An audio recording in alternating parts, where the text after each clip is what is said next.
Hello, my name's Sam Gregory and I work at the Military and Family Readiness Center, and this is your Transition Assistance Program brief regarding your decision to potentially get out of the military. So I want to start off by talking about the TAP program.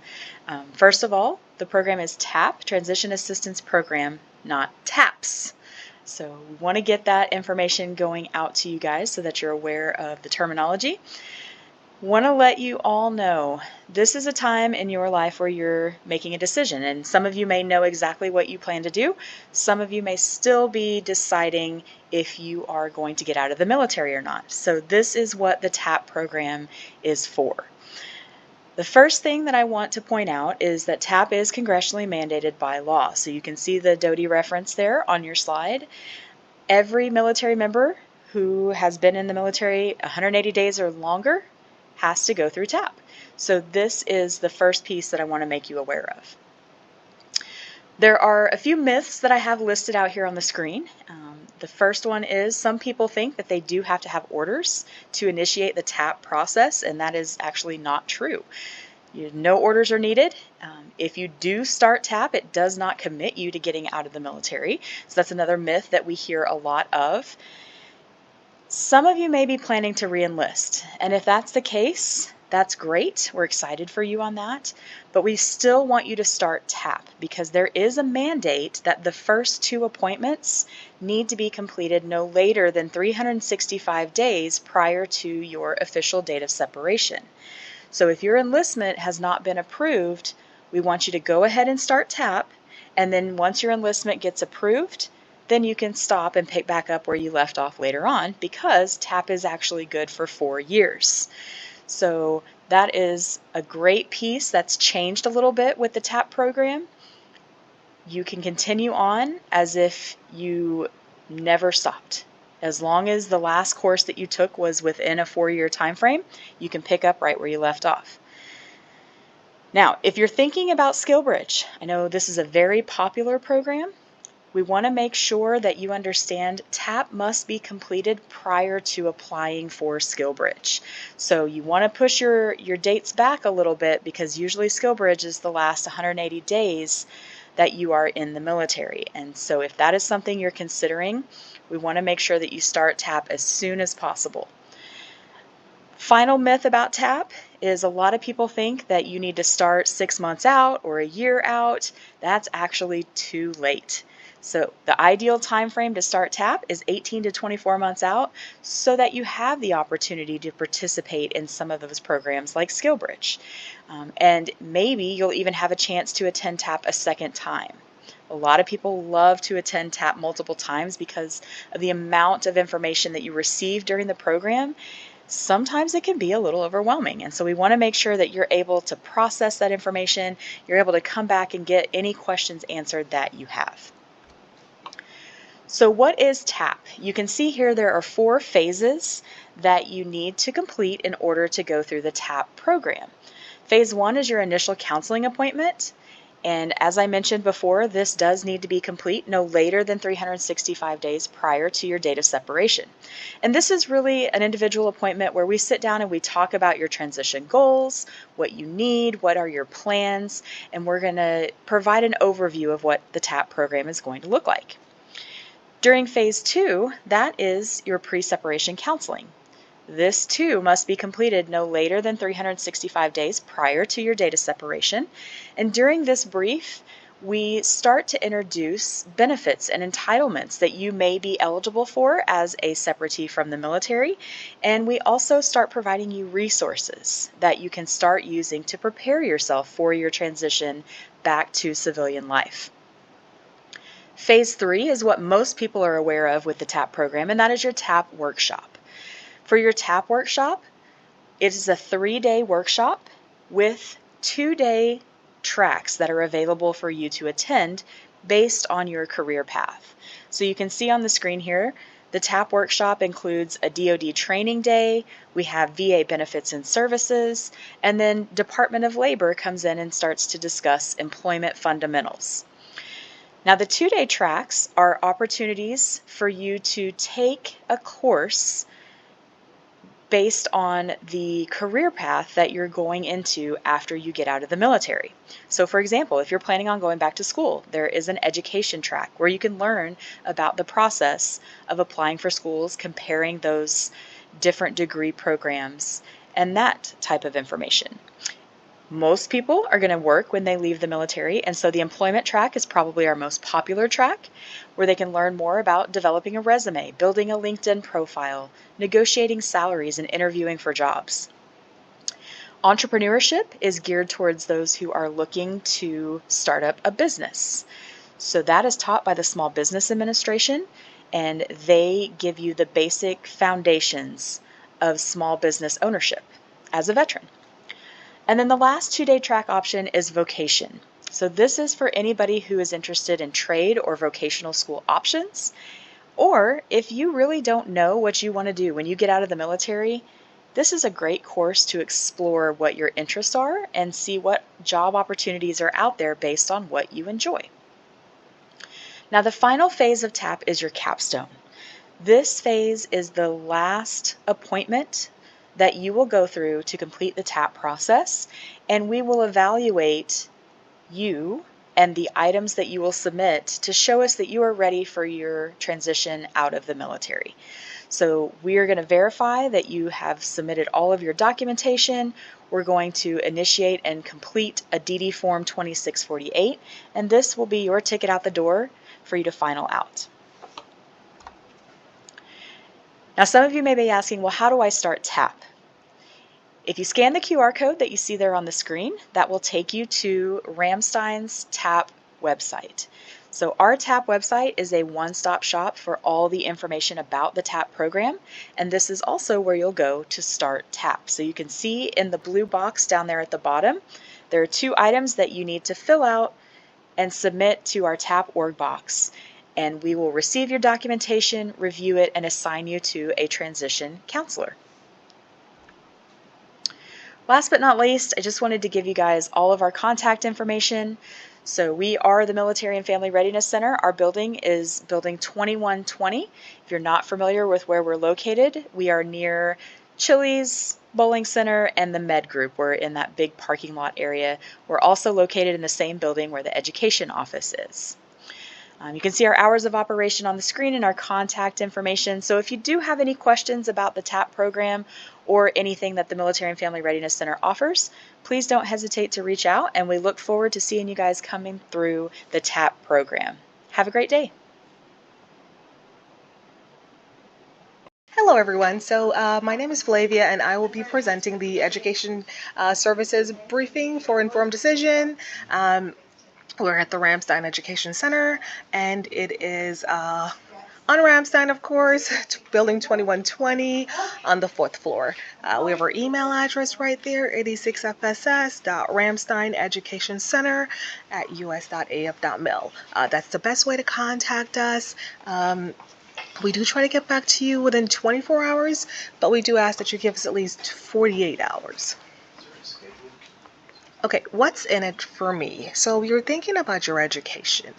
Statistics show that members who have a degree, who are educated, easier to get a job, make more money, as opposed to members who are not. However, another thing to consider is having a skill. Having a skill is vital. As active duty members, you folks are doing so many amazing things here, and you're already you're sharpening skills, you're creating skills, you're developing skills, and that's going to segue into your CCAF. So whether you are cybersecurity, information systems, your vehicle maintenance, logistics, transportation, all that is something that's transferable in the civilian world. There's so many members out there, so many people out there rather, who have their master's degree, doctorate, and they're unemployed because the job force is pretty challenging, pretty competitive. But having a skill is vital as well. And so we always implore our members, if you're going to school, if you're not, just to make sure you get that CCAF. So the CCAF, the Community College of the Air Force, is an Associate's in Applied Science in your AFSC. So again, whether you are transportation, your business admin, your practical nursing technology, when you get a CCF degree, you're pretty much saying, hey, I have mastered the skill and I have the paperwork to prove it. And so definitely make sure you're getting your degree. If not your degree, definitely your CCA, not your bachelor's or your master's, definitely your CCAF.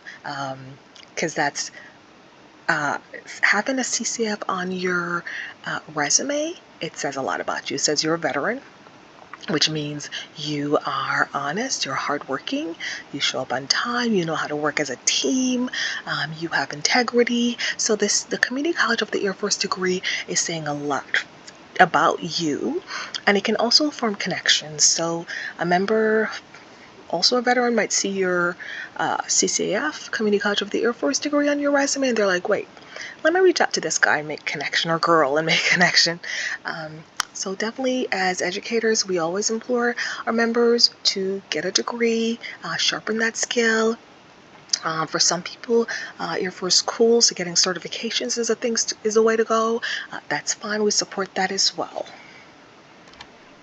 So Air Force Virtual Education Center, this is the hub. So this is where, if you're using military TA, this is where you have to go. So it's on your portal, Air Force Virtual Education Center, so AFVEC. You would just click that, you would log in, and it would take you to this page. This is your landing page. You would see your funding, so $4,500. That's what you get every fiscal year, and that fiscal year is October 1 to September 30. So every fiscal year you get $4,500. You can use it all. You can use some, or you can use none. You're still getting $4,500 come October 1. For undergraduate degree, you are allowed 124 credits. Most degrees are 120, so you have a little wiggle room. For your graduate degree, your master's degree, you are allowed 33.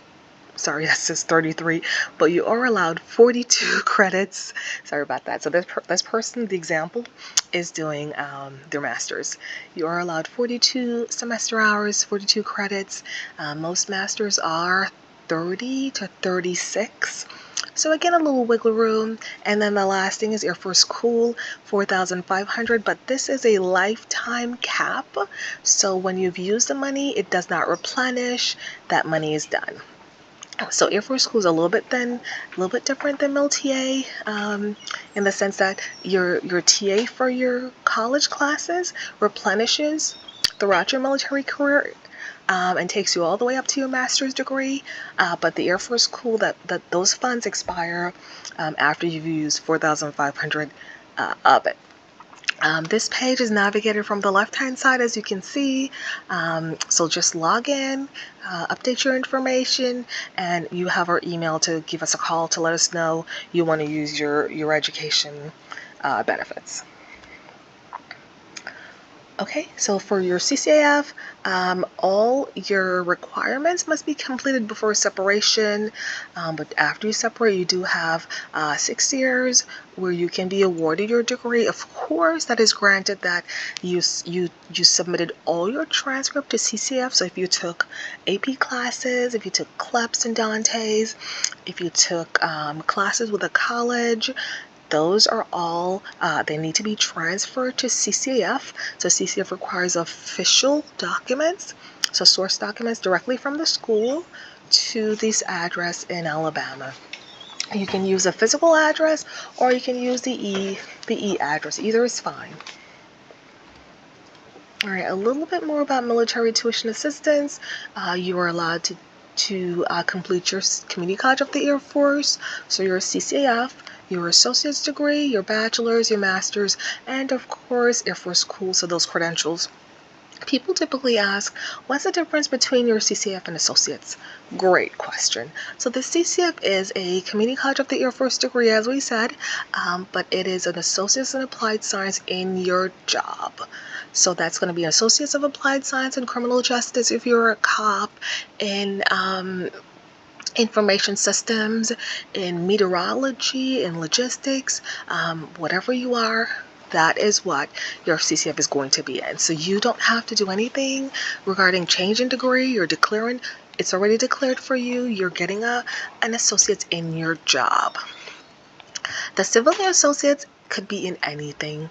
It could be we have some members who are doing general or liberal studies. We have members who are doing aeronautics. It could be anything you desire. And then, of course, the bachelor's. The bachelor's does not have to have anything to do with your job. So we have a lot of cops who are doing information systems or cyber technology or project management. We have a lot of logistics members or transportation folks who are doing criminal justice or forensics. So you're really, when it comes to your bachelor's and your master's, you're doing things, pursuing careers that will, pursuing degrees rather, that will propel your career in the Air Force and especially in the civilian life. Your master's is the same again. It can be directly related to your bachelor's or not. Again, when it comes to military TA for your bachelor's and your master's, you're really kind of lining up that educational pursuit with your plans for outside life. So what is a perfect degree to propel you and to make you the best that you can be, to maximize your earning, to impact the world in the best way possible? And of course, credentials is also supplemental. Our 1D people, information systems, they're doing the CompTIA, the ethical hacker, but there are others. There's PMPs, you name it. You can just go on the website. We'll look at the website in a little bit, and you would just explore Air Force School. Yes. For military TA, it is $4,500 per fiscal year. Just to reiterate, per airman, so it's only for the airmen. This military TA cannot be shared with spouses or with dependents. So spouses or children. $250 per semester hour, $166 per quarter hour. So semester hour, quarter hour really is just a measurement. So how schools measure the weight of classes. So definitely not something to worry about. So some schools might be more than $250 per semester hour, but you would have to either get FAFSA, financial aid, or pay out of pocket. But there are so many schools that are $250 per semester hour that we ask that you reach out to us for that researching tool, which we're going to look at in a little bit. And do your own research to find schools that align with the military TA. But if you find a school that doesn't and they have the program that you want, then we definitely are behind you with that. For TA requests, so of course you're in AFAC, the website I showed you before, Air Force Virtual Education Center. You have to request that TA. So if you don't request the TA, you do not get it. So don't think it's automatic. You have to request it. That request must be in AFAC. No, as early as 45 days if you're an early bird, but the latest is 7 days before the class starts. So if your class starts on August 10th, the last day you can get funding, request funding in AFAC, would be August 3rd, which, if my math is correct, is 7 days before August 10th. Since, if you decide to separate, you can use TA up to 2 weeks. So we need that grades posted 2 weeks before your date of separation or date of retirement. But yes, if you're enlisted, you are allowed to use military TA up to 14 days before your date of separation. If you're interested in pursuing your education, because you're all fired up and you're ready, you would definitely contact us. You're going to need that, whether the initial or follow-up brief to unlock your account. If your account is already unlocked, you're already pursuing your degree, then go ahead. Annually, you're going to do the virtual benefits training, and that's in AFAC, so you really don't have to worry about having to find that. So this is the Air Force School website I mentioned. Again, it's $4,500 lifetime credentialing cap. If you're separating or you're retiring within that 180 days, you are asked to self-fund. and then you'll be reimbursed after you've completed.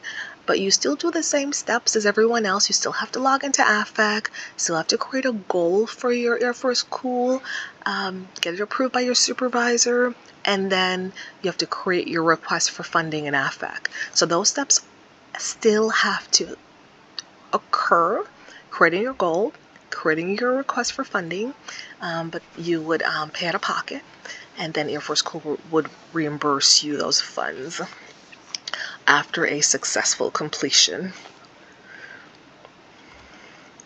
All right, a little bit more about Air Force School. They will fund the exams related to your AFSC. There's also one non-AFSC related credential that you are allowed to pursue, and then of course one related to an awarded degree, so bachelor's or higher. The only restriction, again, well, another restriction is what I should say, is that you must have your 5-skill level to participate. You can start looking if you don't have your 5-skill level, but you need that 5-skill level to actually use those funds. National Testing Center is here in Ramstein, building 2104, on that first floor. They're only there when they're testing, so please do not visit them. If you want to visit them, you would University of Maryland Global Campus are really the people who own the National Testing Center, own and operate the National Testing Center. So you would just visit them in our office, 2120 in our building, 4th floor, just to ask questions, or you can call. The number is there. They offer CLEPs, they offer Dante's, Pearson VUE, so that CompTIA, Cisco. So most of the tests you're going to do for your Air Force School, they offer those. And of course, if you have other exams you have to take for college, they also will provide proctors as well. To schedule your CLEP and your Dante's, you would go on this website, Outlook website. It takes you to their booking system, and then you would choose your test you want to take. If you want to take an English, comp, or you want to take a college algebra or humanities, you would choose the one you want. You would choose the date.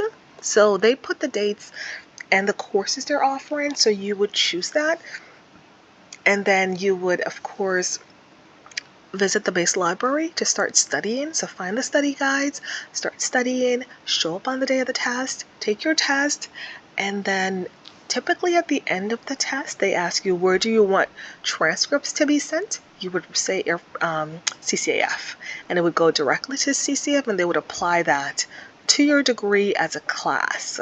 So instead of taking an 8-week class, so you have, say for example, you need a math, and you're pretty good at math, so you're thinking, I don't need a class, I can just take a test. You would take that CLEP or DSST, Dante's, whichever one, and one day, study for it, take it one day, and then it would apply to your CCF as a math class, technically.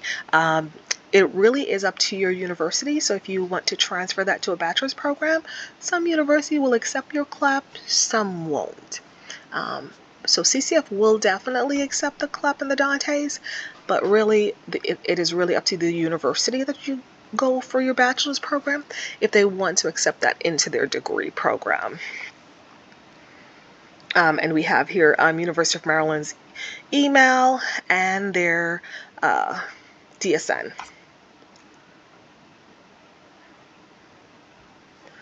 Okay, so we're going to talk a little bit about the GI Bill. There are so many different GI Bills. There is Chapter 30, 31, 32, 33, 34, 35, etc. So there are plenty. For the sake of this brief, we're going to talk about the most popular. We're going to talk about the post 9/11. So the post 9/11 offers 36 months of benefits. It's the only GI Bill that can be transferred to dependents. Of course, to be eligible for this GI Bill, you must have an honorable discharge.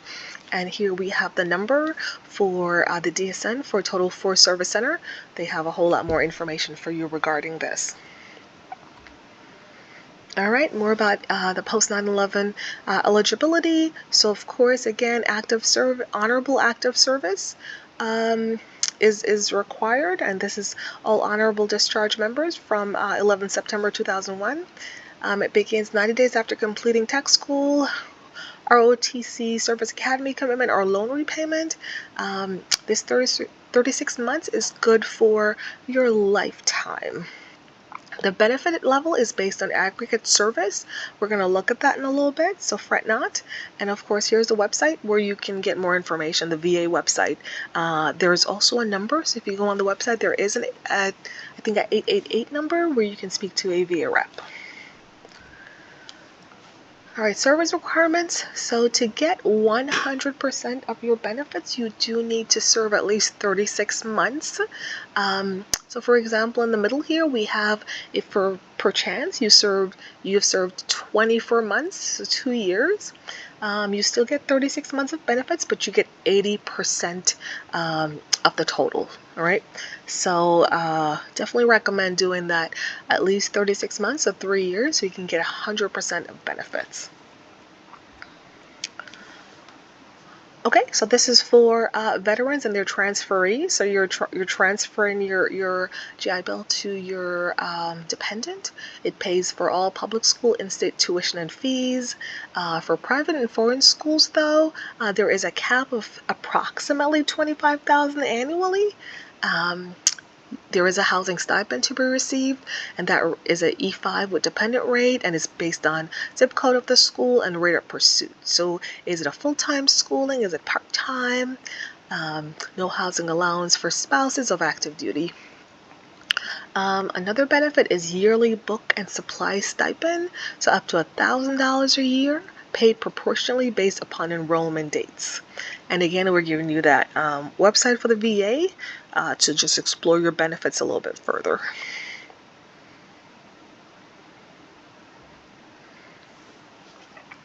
Okay, so the transfer into dependence, this option became available 1 August 2009.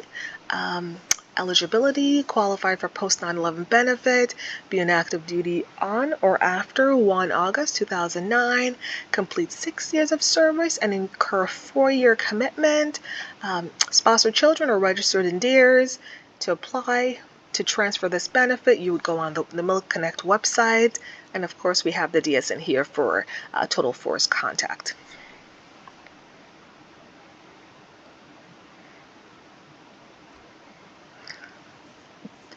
Just additional information, so your state veterans benefit, that website is beneficial, very helpful. The Dantes, the website, you can go on the website to schedule your test. But if you're here at Ramstein, we do recommend going to the other slide that I gave you for that to book directly with the folks here in Ramstein. You'll also find free college prep on the Dantes website, financial aid, military family member assistance, testing for credit, and so much more. It's a host of information on that website. Okay, so the College Navigator, this website is helpful in determining if you're trying to figure out what school is right for you, right? So a lot of times we know what we want to do, and we're not sure what schools offer the program. So this website, you're able to navigate different colleges that offer your program of choice. And then you're able to also compare. We always recommend to our members that you pull up 3 to 4 colleges. So you can pull up more, maybe 10 if you want, but you're definitely slimming them down to 3 or 4. Then you're comparing the cost. You're comparing the requirements. You're comparing what they offer. And then you're just finding the best school for you. It's going to vary person to person. While a lot of colleges, the programs are similar, there's always a slight difference. One might require more, one might require less, one might offer courses that the other doesn't, and these courses might be intriguing to you. So definitely pull up the degree plan, look at the courses being offered for the program, look at the requirements, and then you can make an informed decision. So definitely check this page out. The website is at the bottom, College Navigator, just to explore colleges and see what's out there.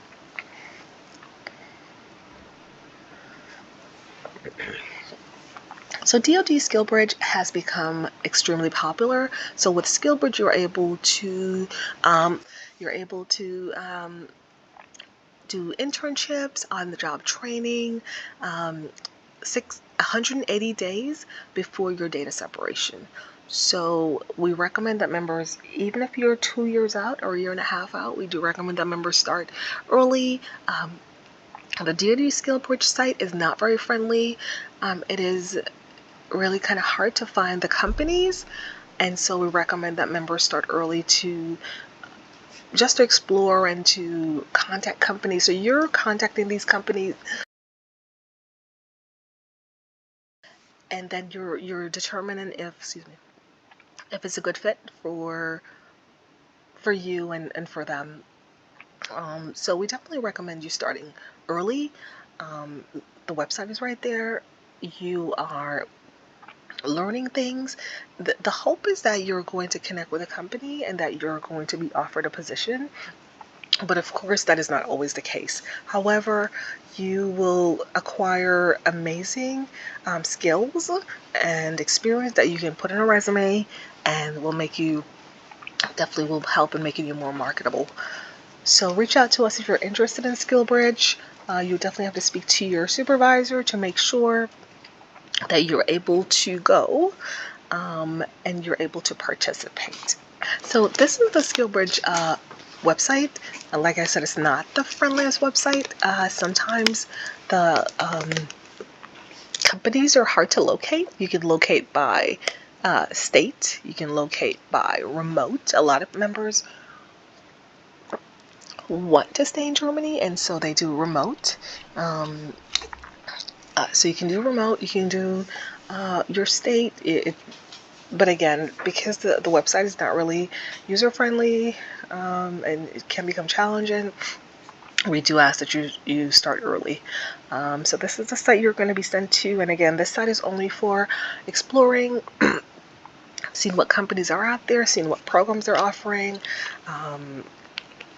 Yeah. Sometimes you might have a company in mind who's not on the website. You can totally reach out to that company to find out if they're interested in being DoD vetted. There's a part on the website that says how to apply. So it allows organizations who are not vetted to apply to be vetted. So this process can take 120 days, so it can take a while. So if you have a company in mind, your hometown or somewhere, you can reach out to that company.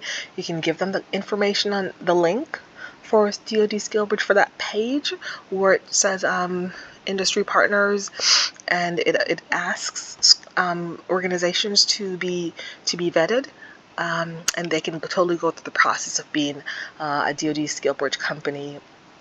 But again, it's all about timing and just being early and being on top of that. And that is it. So this is the Ramstein Education Center. We're here in Ramstein, building 2120 on the 4th floor. This is our email, and we're here to support you. So whether you go or you stay, do reach out to us and let us know how we can make this transition so much better for you. Have a great day. Alright, thanks for joining us. Today we're going to talk to you about the different opportunities you have with the Air Force Reserve. My name is Master Nussbaum. I am one of the 2 reserve and service recruiters here at Ramstein. Myself and my office partner are located in building 2106, the active duty MPF building, on the 4th floor in room 419 and 420. You can contact us at the information on your screen. We're going to talk to you today about the difference between the Palace Front and Palace Chase program, how do you apply and what the commitment is for both of them, different ways to participate in the Air Force Reserve, and the different benefits associated with continuing service. First, with Palace Chase. So Palace Chase is you have a current active duty service commitment or current contract, and you're still a little far out from your data separation, but you want to request to leave active duty early and continue service in the Guard or Reserve. And to do this, you would have to apply through AFPC. The first step to initiating this process is to come speak to someone in my office, one of the in-service recruiting team members, and so we will make sure that you meet the eligibility requirements, that you're within the window. In order to apply, you have to be done with at least half of your initial enlistment or 2/3 of your initial ADSC for officers. You have to have a full PT test. You can't have any exemptions and no current profiles. In order to continue with the Palace Chase process, understand that you will have a service commitment, so you will owe the reserve 2 times the remaining time on active duty, not to exceed 6 years. You're also eligible to retrain, so any AFSC is able to apply for Palace Chase, and if you do not want to stay in your AFSC, you can cross-train into any available AFSC at the specific location you're looking for, as long as you meet the specific AFSC requirements located in the AFECD. In order to apply, because you have a DROS, you have a very specific window in which you're able to do so. So for both officers and enlisted, when your DROS is the same month and year, you fall under Rule A, which means you're eligible to apply 12 to 15 months prior to your DROS, and you're eligible to pick any date of separation that you want, as long as it's within 6 months of your DROS. If they are not the same month and year, then for officers, you are eligible to apply 9 to 12 months prior to your DROS, and enlisted is 6 to 9 months prior to your DROS, and you will separate on your DROS. It's very important that we understand when your window is, because there is no exception to policy for applying outside of this window. We recommend reaching out to us the month prior to your window opening so we can initiate the process. In order to do this process, again, the first step is to meet with someone in my office. The next step is to have your commander sign the 1288. This is a recommendation. Understand that nobody on this base, except for myself or another in-service recruiter, is authorized to tell you that you are ineligible for Palace Chase. Even if your commander recommends disapproval, that does not mean that you're disqualified or you're not able to process your package. We will still move forward with your package. Once the package is completely signed by your commander and you're within your window, you will submit your package through VMPF, and then you will send us the CMS case number that's signed to the package. Within 6 to 10 weeks, we'll either get a tentative approval or a disapproval. If we get a tentative approval, then at that point we will start working with you to find a position, get you medically cleared, and make sure you meet all other requirements to continue service, and send that package back up to AFPC. At which point AFPC will issue you a final approval. Please understand that you are not authorized to separate unless you have the final approval. So the tentative approval does not mean you can start applying for skill bridge, anything like that. You must have your final approval before you're eligible to separate, apply for skill bridge, apply for terminal, everything like that.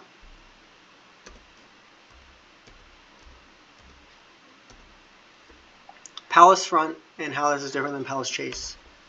Palace Front is you have your date of separation and you're just going to separate on that day, and then the next day you will be in the Air Force Reserve. You must serve a minimum of 39 days a year in the Air Force Reserve, so it turns out to be 1 weekend a month and 2 weeks a year. For all the first-term airmen who have not yet completed their first contract and still have a military service obligation, you can continue to serve on that military service obligation without having to re-enlist in the Air Force Reserve. The minimum requirement for Palace Front is 1 year if you stay in your current AFSC, or a minimum of 3 years if you decide to cross-train. Again, you are able to cross-train at any point into any AFSC as long as it's available where you're looking to go and you qualify for the job. One major difference with any contract in the reserve versus active duty is that you can try it out, and at any point during that contract period, if you are not enjoying it, you don't want to continue, you're eligible to get out and go IRR for the remainder of your time. In order to locate positions for the Air Force Reserve, you can log into AFPC Secure and click on the link that says Reserve Vacancies, which will take you to a page that looks like this.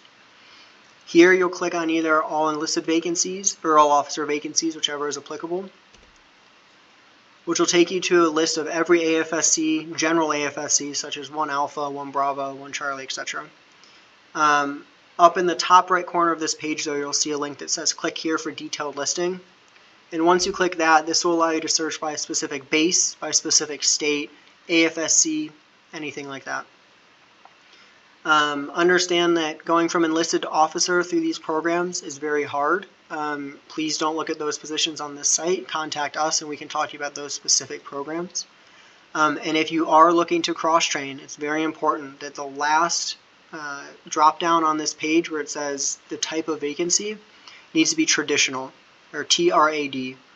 You are ineligible to cross-train into any of our other programs other than the traditional reserve program. So as I mentioned earlier, there are 4 different ways to serve in the Air Force Reserve. The first 2 are part-time, and the first one is what everyone's familiar with the Air Force Reserve. It's your traditional reservist. You serve a minimum of 1 weekend a month and 2 weeks a year. You can be stationed anywhere that you would like in the continental United States, understanding that if you're stationed outside of where you're living, it can be your responsibility to pay for travel to and from that location every month. However, we do provide food and lodging.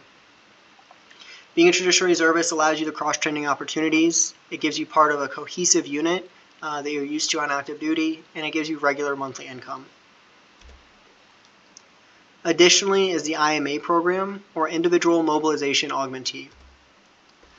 An IMA gives you a flexible schedule, allowing you to choose when you're going to come out to an extent.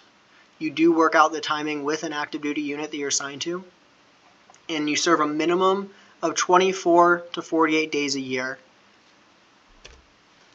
The IMA positions, since they can be geographically separated, we will pay for your travel up to twice a year to complete that mandatory requirement. Again, 24 to 48 days a year. It's basically like going TDY on active duty. You use your GPC or GTC, book your travel, book your hotel, come serve for the 24 to 48 days a year, or maybe you want to do 10 and 12, however you want to structure that with the unit. Go TDY, come back, and then file a DTS voucher at the end. The next are the full-time opportunities. So there's 2 different full-time opportunities within the Air Force Reserve. The first is the ART program, or Air Reserve Technician.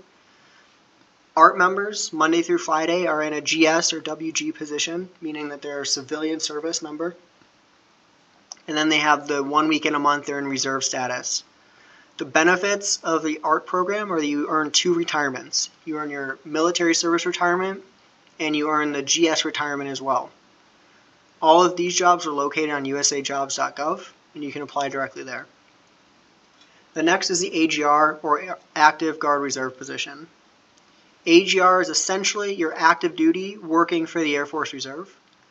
You're able to earn an active duty retirement after 20 years of total military service in reserve or in active duty time.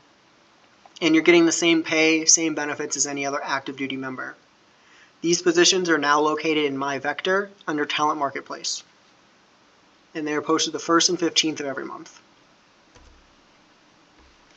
The benefits of why people continue service or even joined in the beginning is very individualized, right? We understand that everyone has their own reasons for why they do things, but some of the benefits that you'll have while continuing service are additional income, additional benefits for college. So reservists have the exact same tuition assistance that an active duty member has, up to $4,500 a year, $250 a credit hour, that will renew every year and pay for up to a master's degree.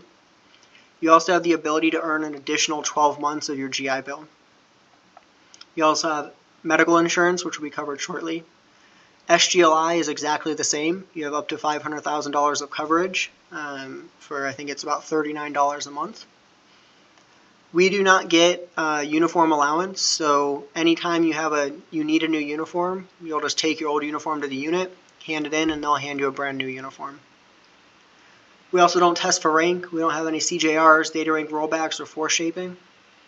In order to promote in the Air Force Reserve, you have to meet 4 criteria: PME, skill level, time and grade, time and service. With the 5th being you have to be in a promotable billet. And what I mean by that is if you're a senior airman, you're sitting in a staff sergeant or above billet. Once you meet those requirements, we put on a promotion roster, and the commander will choose if they want to promote you or not. If for whatever reason you're not promoted that month, you'll get feedback, and then in about 90 days we put back on the promotion roster if you're eligible. We also have no higher tenure, so you're able to serve in the Air Force Reserve up to 33 years or until you turn 60, whichever comes first. So you could theoretically serve as a staff sergeant for 33 years before being needing to retire from the military. This is just an example of what the monthly income would look like for E4 through E6. TRICARE Reserve Select is another reason that a lot of members do decide to continue service. So unlike what you're used to on active duty, TRICARE is actually just like any other insurance provider, Blue Cross, Blue Shield, Humana, anything like that, where you're eligible to have either a military or a civilian primary provider. You'll go to that provider and then get a referral out to any specialty care, just like on active duty. For a reservist, you do pay for TRICARE. So the monthly premium for a single member is $48.47 a month. To add dental is going to be an additional $12. So right about $60.50 a month, you're going to have full dental, vision, and medical coverage. For a family, your monthly premium is $239.69 and an additional $72 a month for dental. So about $300 a month for a full family premium. And that's any amount of dependent. So it can be you and a spouse, or it can be you, a spouse, and 12 kids. The price is never going to change. Additionally, with TRICARE, your catastrophic cap, so the most you ever pay out of pocket in a calendar year, is $1,056 per policy. So it doesn't matter how many people you have on the policy, it's $1,056. It's the most you're ever going to pay out of pocket for insurance that year. And then the next year it would roll over. TAMP, or the Transition Assistance Management Program, is also a very important benefit. And basically what this works out to is 6 months of free healthcare for you and your family, and TRICARE Prime. So just like TRICARE Reserve Select, which we just talked about, you're eligible to use that at a civilian provider or military, whichever you prefer. But it's 100% free. You're not paying anything for it. And then after that 6 months is up, you're eligible to enroll in TRICARE Reserve Select if you still wish. It's very important that you understand that you are only eligible for TAMP if you continue service in the Air Force Reserve Air National Guard. If you have a one-day break in service, you are ineligible for this. With retirement, we understand that there are 2 separate retirement programs. This is geared more towards the legacy, or the top 3 program. But ultimately how this works is that as an active duty member, you're essentially earning 365 points a year towards your retirement. As a reservist, a traditional reservist who serves the minimum of 1 week in a month and 2 weeks a year, you earn 78 points a year towards your retirement. After 20 years of total service, so it doesn't matter if it was Guard, Reserve, or active duty, total service, you're eligible to hit the button to retire. At that point, they'll add up all of your points, divide that by 365, and that'll give you your total years of service. So if you did 10 years on active duty, 10 years as a reserve, they'll add up those points and you'll have about 12 years in that calculation of 2.5% times total years of service times base pay, or 3.5% if you're on BRS. If you're confused on retirement, I highly recommend Googling BRS Calculator. It's a tool that was given to us and put out when we were having the decision to switch between BRS or stay in the legacy program. It allows you to search saying that you're currently an active duty member, you're going to retire out of the ARC, and it allows you to kind of put in all your dates and play with the dates to look at promotions and all that kind of information and give you a pretty good ballpark on what a retirement would look like for you individually. Ultimately, we hope that this has helped clear up some of the questions you may have had about the Air Force Reserve or continuing service through Palestine or Palace Chase. If you have any questions, please feel free to reach out to our office at this information. Feel free to email me, text me, anything like that, and we would be happy to set up a time for you to come by and answer those questions for you. Thanks so much. All right, ladies and gentlemen, this is your briefing on retraining. I am Master Sergeant Ibarra, and I will be covering down the brief today. First thing to note here, you can always go refer to my FSS for information about retraining. But in general here, we're going to be talking about just when the window opens. So essentially for a 4-year enlistee, you have to have hit your 35th month, which is the month before your 3rd year, in order to be eligible. For a 6-year enlistee, you have to hit the 59th month, which is the month before your 5th year, in order to be eligible. For overseas, in the AFI, it notes 15 to 9 months prior to DEROS, but you have to understand that it's still within the fiscal year in which your DEROS resides. So regardless of the month or the 15th to 9th, if it's not within the fiscal year, it's not necessarily accurate.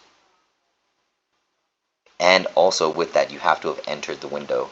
So just because you're overseas and you have a DEROS, you still, as a 4-year enlistee, have to hit the 35th month, or a 6-year enlistee, you have to hit the 59th month. In terms of second term career airmen, your AFSC must be on the retraining out list. So you have to be on the objective out list in order to be eligible to retrain into another career field. You have to choose the AFSC that's on the in list. If your AFSC is not on the out list, you could volunteer for a critically manned AFSC. That would not happen until phase 3 of process. You can refer to the retraining advisory for current quotas and openings. Still, just as we talked about with first term airmen, your DEROS must be the same fiscal year as the retraining quotas. So fiscal year begins 1 October and runs to 30 Sep. So just be sure that you understand that it has to be in the fiscal year in which your DEROS resides. So every August, the listing comes out for the next fiscal year. So if your fiscal year is 25, then August of 24, the listing will drop, and that'll be the list that you'll be able to play off of. So when we're talking about fiscal year calendar retraining restrictions, by AFI it recommends that if you have a DEROS projected between the months of October to February, the AFI recommends that you extend for 6 months. Okay, so that's just a recommendation that you extend for 6 months, and essentially the reasoning behind that is that it takes you out of the assignment window. So you won't have an assignment that will conflict with the retraining. Because if you have a retraining package in and you get popped with an assignment, essentially the assignment takes precedence and you'll have to apply for retraining at a later date. So just keep that aware. If you're between October and February, you are advised or recommend that you extend your DEROS out for 6 months. Okay. When we talk about DEROS extensions, you also have to keep in mind that there is a 12 months eligibility or retainability requirement for any voluntary assignment program. Meaning if your DEROS is June of 24, your date of separation needs to be June of 25. You have to have 12 months retainability in order to be eligible for a lot of the voluntary assignment programs. Okay. Same thing, like you need 12 months to be eligible for an assignment. Okay, so applying for retraining, easy as 1, 2, 3. So step 1 is just the eligibility. Are you eligible to retrain in the first place, right? You can review automatic disqualifiers located in AFI 36-2626 and Retraining Program Chapter 4, and review retainability requirements in Table 4.1. Okay. Step 2, review the online retraining advisory list and advisory notes. So you can check in there and see. For your first term airman, you're going to be looking at the objectives in. Make sure you look at the advisory notes. If it says something like, hey, they're only taking E5s, then obviously you wouldn't be eligible, right? So you got to make sure that you check the advisory notes. For career airmen as well, we got to remember you can check the in, but you still have to have the objective out in order to retrain out of your career field. Okay, so check the online retraining advisory and advisory notes. Step 3, review the Air Force Enlisted Classification Directory.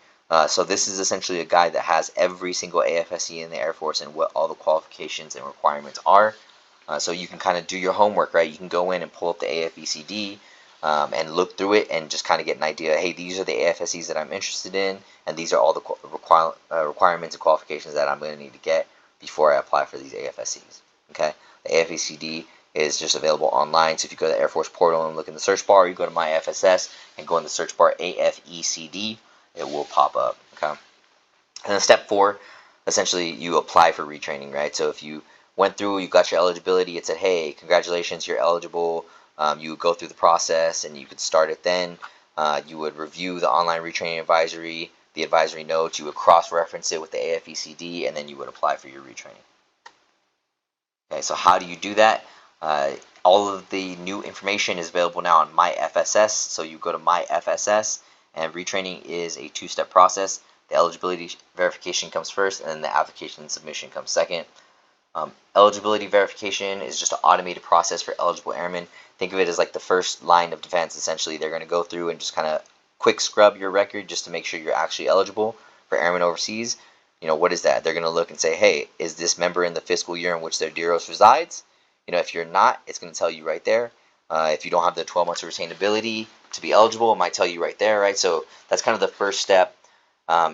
After that, it's a manual review for individuals who require exception to policy. So if you do require an ETP, that will be manually reviewed by the TFSC, Total Force Service Center. Once your eligibility is determined, online application is submitted if desired. So if you log into MyFSS and click on the career management tile kind of toward the middle of the page, it's the one with people in mop gear with the purple smoke. You click on the career management tile on the airman community page, and this tile is going to take you to another page. And at this point, you're going to click on the Reg AF retraining page. That is going to take you to what looks like this right here. So the retraining homepage is going to give you a whole bunch of different retraining programs. It's going to tell you all the exceptions to policy. So if you have an AFSC that's listed under this exception to policy, make sure you read through the exception to policy letter and get all the information that you need. And if you go toward the bottom, you're going to see your tools. The Air Force Work Interest Navigator, the AF Spec Warfare Retraining Package Requirements, the actual Apply for Retraining tab, the Air Force Enlisted Office of Special Investigation application is available there as well.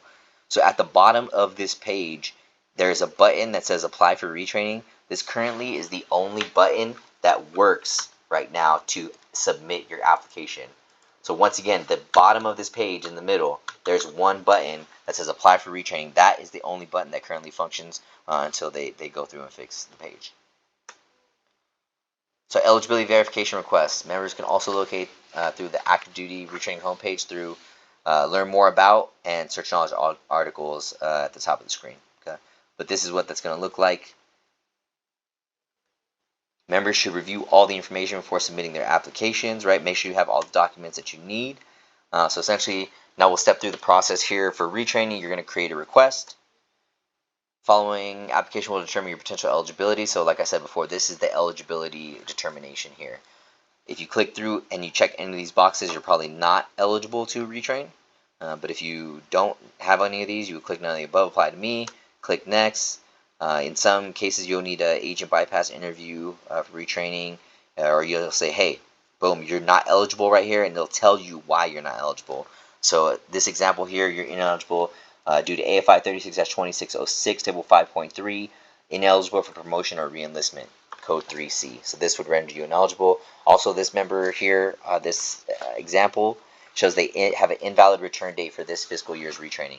So like I said before, you can see the DEROS here is August 17th, 2025. So the member is not eligible to process a retraining until August of 24, when the fiscal year 25 retraining advisory comes out. So this action will create a closed case for your records as you've been identified as ineligible for retraining. So that's essentially just closing that out there. If you member is eligible, requires a waiver, they will be able to add the attached waiver to the case to reopen it for review. So if you needed that, you would click here and you would add that in there. So you acknowledge the requirements, you have all the things you need to do, and you can do a PT test within 30 days of the class start date. Select whether you've been miscounseled or unjustly denied while trying to apply for your retraining. You would, if that happened to you, you would note that here.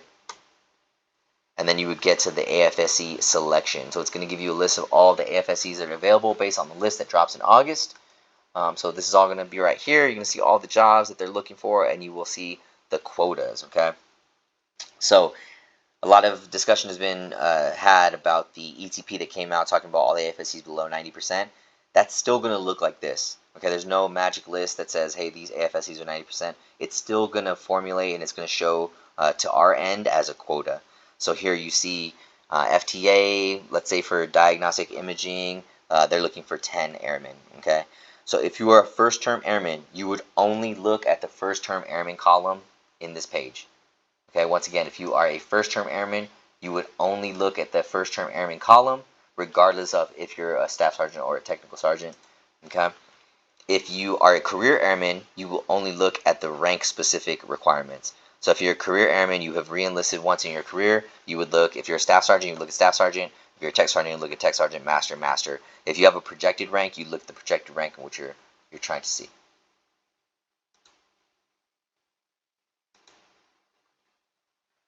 All right. So here continues on with the AFSC selection.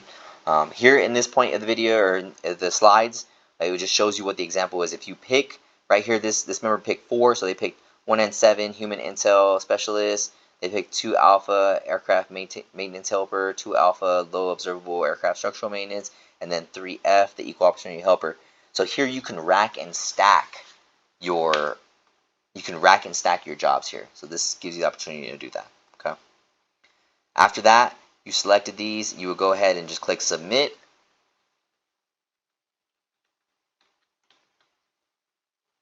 And then there, your eligibility request would be submitted. Okay, so now this goes to the Total Force Service Center, and they would review this part of it. Okay, and then essentially what would happen is you get this information right here. This is going to inform you that your reference number has been created and submitted to AFPC retraining. You'll receive an email notification within 20 days. So this just kind of tells you all the information that you need to know, what you get back. And then your eligibility review will come back as well. If you are eligible for whatever AFSCs you listed, it's going to basically give you a form that looks like this. An email that has all the information. It's going to tell you all the qualifications and requirements you need for the jobs that you selected. All this information is also available in the AFECD. So remember, you can kind of do the homework, go in there and already know ahead of time what you need. Okay.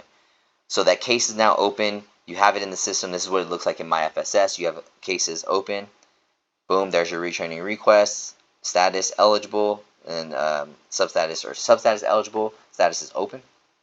You can look at the details here, and you can also communicate here with the Total Force Service Center. So this is, if you have any questions, you can go in there. Hey, I'm not sure about this form or whatever it is. You can go in here and then pass that information along. Also, related documents is where you would upload all the documents. Okay, right here, related documents. So all the qualifications and documents that you need, you would be continually just updating these into this file right here.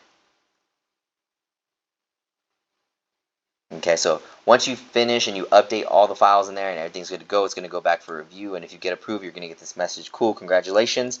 You've been accepted for retraining 3 Foxtrot pending an available class seat. You'll be notified once a class seat is available and determined. So specifically, remember, since we're overseas, right, just keep in mind that they're still going to try to put your class date somewhere close to your DEROS. Okay, they're not going to try to get too far from your DEROS. Keep that in mind. So here you've been approved for retraining, this example, and then here that case would now move to a closed status because you have been approved for retraining. And there it is, what it look like there, approved, and there's your case. Okay. So with those changing, I know the ETP came out and everybody had a lot of questions, right? Essentially, first term airmen applying for retraining would no longer be boarded. Okay, previously it used to go to a board, it was a computer board, it would look at a bunch of different things. Now it's essentially a first come, first served basis, right? So when that list drops in August and you're interested in retraining, essentially, you're going to start gathering up all your documents and you're going to want to upload those into the system as soon as possible and get that application in as soon as possible, right? So just think about it in terms of, hey, if I'm trying to be a weather troop and they're accepting 6 first term airmen, you want to be one of those 6. Maybe you want to be one of the first 6 to upload all your docs, right? So first term airmen who laterally retrain will no longer lose their FTA retrain option. So like a 3 Papa, if you went to K9 or you went to CADM, you wouldn't lose your first term airman eligibility. Okay, you would still have that. First term airmen are authorized to apply for any AFSC that is manned below 90%. Like I said, it's not going to change what the quota looks like. There's just going to be more jobs available on there, hopefully. Right? And as of fiscal year 24, FTA quotas will be open to all FTA who enter their window within the fiscal year. If an airman will enter the retraining window in the upcoming fiscal year, they can apply in August when the list drops. So here's a great website, a great tool. It's called the Air Force Work Interest Navigator, AFWIN. If you go in here, essentially what it's going to do is just ask you a lot of questions. Here you'll find it under the tools section, but it'll ask you, just kind of contextual questions about what you're interested in, and it'll kind of spit out essentially what AFSC recommends that you apply for. So if this is something that interests you, very great tool to utilize. It'll also give you some good information here, kind of just an overall surgical service. What is the job task, right? What are the work activities? How long is the technical training? Answer also all those questions for you, okay? Here you can go in, kind of plug in your scores and throw some things in there, and it'll tell you if you're eligible or what would be a good fit for you. So yeah, once again, great tool. That's all we have for the retraining briefing. You can scan this QR code to give our contact information. If you have any questions, please feel free to reach out to the PDC. Like I said, I'm Master Sergeant Ibarra. There you can see our information. But yeah, feel free to contact us if you have any questions. Thank you for your time, and have a wonderful day. Thank you for attending the seminar and watching the videos. To receive credit for attending the seminar, please use the QR code that is displayed on your screen or use the link in the description below. If you have any further questions or concerns, please contact the development advisors with the contact information that is also provided in the description below. Thank you so much once again, and have a great day.